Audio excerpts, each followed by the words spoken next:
እስኪ አንተ ደግሞ አትንበዛበዝብኝ ወደዛ። ቆይ ለምን እኔ ራት አልጋብዝሽም እንደዚህ ተቃል? ወይኔ ግሌ ጭራሽ የማንም ነብራራ መጮቻ ነው። ስሜኔ ሱፍ አለኝ እሱን ለብሼ መምጣት ይችላል።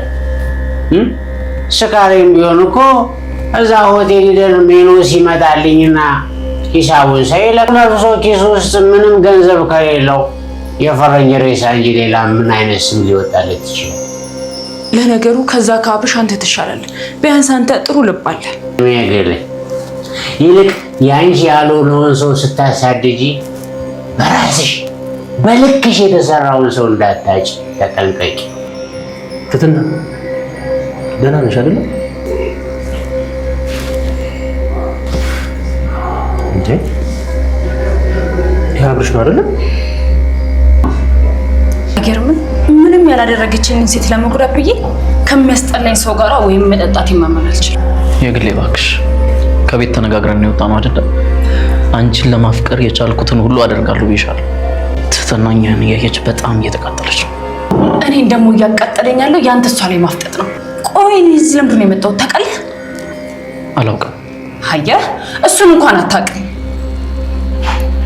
ዝና ለማስቀናት ከንፈር መሳም ትችላለህ። ምን እሺ መጠጥ እየሰራች ነው መሰለኝ።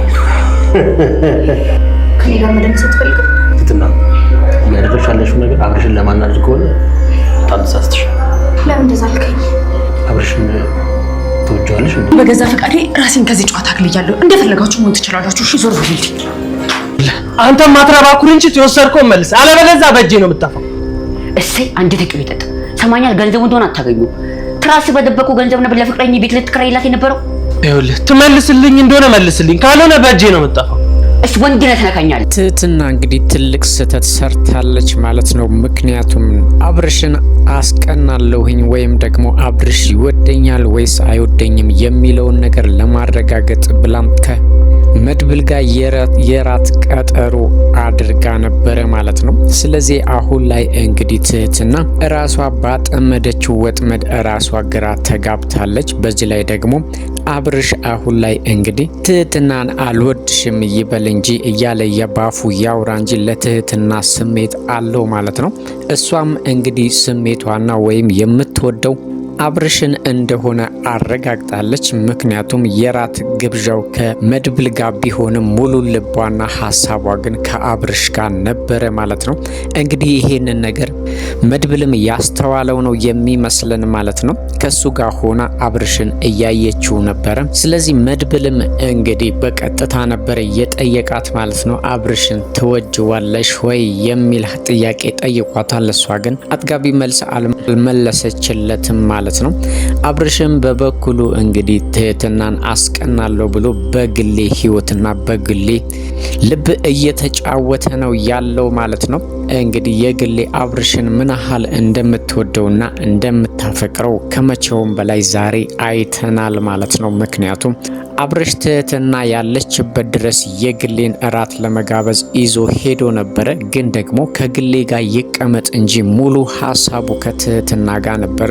ትህትናም እንግዲህ ከመድብል ጋር ትቀመጥ እንጂ ሙሉ ሀሳቧ ከአብርሽ ጋር ነበረ ማለት ነው። ነገሮችን ለምን እንደዚህ ማድበስበስ እንደፈለጉ ባይገባንም ሁሉንም ነገር በግልጽ ማድረግ ይችሉ ነበር ማለት ነው። እንግዲህ ትህትናም የዚህን ያህል ርቀት ሄዳ በሁለት ሰው ልብ ከምትጫወት ይልቅ በቀጥታ አብርሽን ወድሃለሁ ወይም ደግሞ ለሱ ፍቅር እንዳላት በተለያየ መንገድ ማስረዳት ስትችል በቀጥታ ነገሮችን በሙሉ ውስብስብ አድርጋለች ማለት ነው። እንግዲህ መድብልም በስተመጨረሻ የተቀመጠበት ትታው ሄዳለች። ይሄ በጣም ልብ የሚነካ ነው ማለት ነው። መድብል ግን ለሷ ፍቅር እንዳለውና ከሷ ጋር ወይም ደግሞ ልብ ውስጥ ሌላ ሰው ከሚገባ ይልቅ እሷ ገብታ ብታርፍበት ፈቃደኛ እንደሆነ ነግሯታል። እሷ ግን ለሱ ምንም አይነት ፍቅር እንደሌላት አውቀናል ማለት ነው። በግልጽ ባትናገርም ከሱ ጋር ሆና ሀሳቧ በጠቅላላ ከአብርሽ ጋር ነበረ ማለት ነው። የግሌም እንግዲህ እየተካሄደ ያለው ነገር ከአቅሟ በላይ ስለሆነ ከሚገባት በላይ ጠጥታለች። ምክንያቱም አብርሽን በጣም ትወደዋለች። እንግዲህ ከንፈሯን ሁሉ እንዲስማትና እሷን እንደ መሳሪያ እንዲጠቀምባት ማለትም ትህትናን ማስቀናት ከፈለገ እሷን እስከፈለገው ድረስ መሳም እንደሚችል ጠይቃው ነበረ ማለት ነው። እዚህ ጋር እንግዲህ የግሌ ለአብርሽ ያላት ፍቅር ምን ያህል ጥልቅ እንደሆነ እያየን ነው። እንደዛም ሆኖ ግን አሁንም ድረስ ከዛ ቤት መሄድና ከሱ መሸሽ አልቻለችም ማለት ነው። አሁን ላይ እንግዲህ የግሌ በትክክል አብርሽ እሷን እንደማያፈቅራትና ትህትናን እንደሚያፈቅር እርግጠኛ ሆናለች። ከዚህ በኋላ ምን ማድረግ እንደምትችል ባናውቅም እዚህ ቤት ትቆይ ባናቅም ግን ደግሞ ልቧ ከዚህ ቤት መሄድ ቢፈልግም እግሯ ግን ሊራመድላት አልቻለም። ምክንያቱ ለራሷ አልገባትም።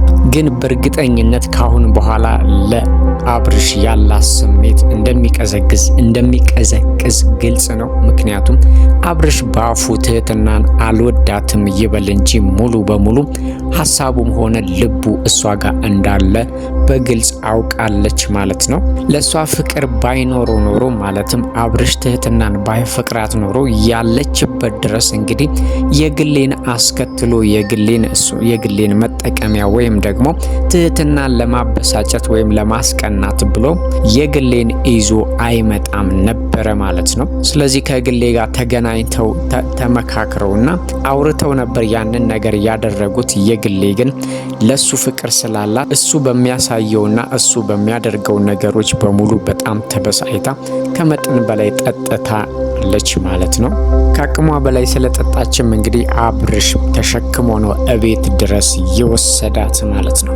ሌላው ተንከሲስ ነው። ተንከሲስ እንግዲህ ያው መሳይ በጣም እያሰቃየውና በጣም በብዙ መንገዶች እያበሳጨው ስለሆነ እሱንም መበቀል ስለፈለገ እንግዲህ ያስቀመጠውን ብር ወስዶበታል ማለት ነው። ምክንያቱም መሳይ እንግዲህ ተንከሲስ በጣም የሚወዳትን ጽጌን ለመጋበዝና ወይም ደግሞ በዛ ብር ቤት ተከራይቶ ከሷ ጋር ያንን ብር ለጽጌ ብሎ ነው ያወጣውና እሱ ጋር ያደረገው ማለት ነው። እንግዲህ ትራስ ስር ባደረገበት ሰዓት ተንከሲስ ግን ያንን ብር ወስዶበታል ማለት ነው። ይሄንንም ያደረገው እንግዲህ ለበቀል ብሎ ነው። ከዚህ በፊት መሳይ እንግዲህ ከጽጌ ጋር ሆኖ ተንከሲስን ለማስቀናትና እሱን ለማበሳጨት ብዙ ነገር አድርጎ ነበር።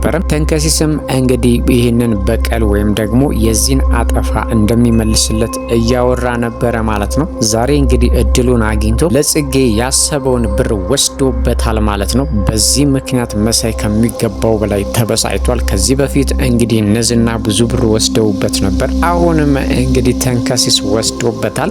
ስለዚህ መሳይ አሁን ላይ ራሱን መቆጣጠር አቅቶት እንግዲህ ተንከሲስን ለመደብደብ እየሞከረ ነበረ ማለት ነው። ሌላው ገልሙ ነው። ገልሙ እንግዲህ በቀን የሚያጋጥመው ነገሮች በጣም አስገራሚና አስደናቂ ናቸው ማለት ነው። ገልሙ እንግዲህ በጣም መልካምና ጥሩ ሰው እንደሆነ እናውቃለን። የግሌንም እንግዲህ አምሮባትና ቆንጅዬ ሆና ሲያያት አሞጋግሷታል። ግን ደግሞ አንድ ምንም ቢሆን ሰካራም ልብ የልቡን አይረሳም እንደሚባለው ነው ማለት ነው። ለግሌም እንግዲህ ከሰማች ጥሩ መልእክት ነግሯታል ማለት ነው። ያንቺ ያልሆነን ሰው ስታሳድጂ የራስሽን የሆነ ሰው ልታጪ ስለምትችይ ቆም ብለሽ ማሰብና መጠንቀቅ አለብሽ ብሎ መክሯታል።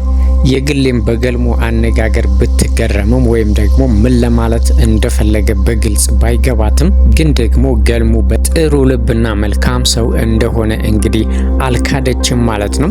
እንግዲህ ገልሙ ራሱን ይጣልና ይስከር እንጂ ለግሌ መልካም አስተሳሰብና ጥሩ ፍቅር ነው ያለው። ግን ደግሞ አሁን ላይ ያለበት ሁኔታ ፍቅሩን በግልጽ መናገር የሚችልበት ሁኔታ ላይ አይደለም። እሱም እንግዲህ ወድሻለሁ ወይም ደግሞ ለአንቺ ጥሩ አስተሳሰብ አለኝ ብሎ ቢል በአሁን ሰዓት ገልሙን አሜን ብሎ የሚቀበለው ሰው እንደሌለ ግልጽ ነው ማለት ነው። ለዚህም ይሆናል እንግዲህ የሆዱን በሆዱ አድርጎ ፍቅሩን አፍኖ ዝም ያለው ማለት ነው። ምናልባት እንግዲህ አብርሽም አሁን ላይ የግሌ የጨከነባትና በፍጹም ላይ ወዳት የቻለበት ምክንያት ገልሙም እንግዲህ የግሌን እንደሚያፈቅራት ስለሚያውቅና ከዚህ በፊት እንግዲህ ወረቀት ጽፎ የሰጠው ሚስጥር እንዳያደርግለት የፈለገው የግሌን ሊሆን ይችላል እንጂ የግሌ በጣም መልካምና በጣም የምትወደድ ሰው ነች ማለት ነው። አብርሽም እንግዲህ ከግሌ እየሸሸበት ያለው ምክንያት ምናልባትም ገልሙ ሊሆን ይችላል። ምክንያቱም ገልሙ በጣም መልካምና ጥሩ ሰው ነው። በዛ ላይ ደግሞ አብርሽ ገልሙ የግሌን እንደሚወዳት እያወቀ በፍጹም ከሷ ጋር ፍቅር ሊጀምርና እሷን የሱ ሊያደርግ ያልቻለበት ምክንያት እንግዲህ ይሄ ሊሆን ይችላል። ግን ደግሞ አሁን ላይ አብርሽ ምናልባትም እድሉን ከሰጠሽኝና አንቺ እኔን በትዕግስት ከጠበቅሽኝ አንቺን የማፈቅርበት መንገድ ሊኖር ይችላል እያለ ነበረ ማለት ነው። ግን ደግሞ ይሄ ለግሌ ትልቅ ህመም ነው የሚፈጥርባት ማለት ነው። ገና እንግዲህ ጊዜ ፈልጎና እሷን ለማፍቀር እሞክራለሁ ወይም ደግሞ እሷን ለማፍቀር መሞከሩ ሌላ ህመም ነው የሚሆንባት ማለት ነው። ስለዚህ አሁን ላይ እንግዲህ አብርሽንም ያልተረዳንበት መንገድ ሊኖር ይችላል እንጂ የግሌን የማይወድበት ምክንያት ወይም ደግሞ እሷ የዚህን ያህል እሱን እየወደደችው ለምንድን ነው እሷን ለመውደድ ያልቻለው የሚለው ነገር ትልቅ ጥያቄ ነው ማለት ነው። ስለዚህ ገልሙ እንደሚወዳት ስለሚያውቅ ሊሆን ይችላል ትኩረቱን ወደ ትህትና ያደረገው ማለት ነው።